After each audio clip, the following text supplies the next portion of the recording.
একটা বয়সের পর নিজের চারদিকে একটা গণ্ডি টেনে নেওয়াই ভালো। যা পার করা যার তার কর্ম নয়।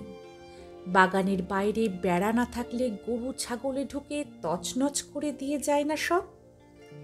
মনের উঠোনে অবাধ প্রবেশাধিকার দেওয়ার জন্য কিছু নিয়মনীতি তৈরি রাখাই ভালো। কেউ জড়াতে চাইলেই জড়িয়ে যেতে নেই। তোমার এফোর্ট, তোমার প্রায়োরিটি, তোমার ভালোবাসা, তোমার সঙ্গ যার তার পাওয়ার জিনিস নয়। তোমার সহজলভ্যতা যার তার প্রাপ্য হতে পারে না। সহজে পেয়ে গেলে মানুষ খনি ছিঁড়ে আর বালির নুড়ির ফারাক বোঝে না, ভেঙে ফেলে। অভিজ্ঞতা শিখিয়েছে মানুষকে একটু ছেঁকে নিয়ে তারপরেই মেশা ভালো।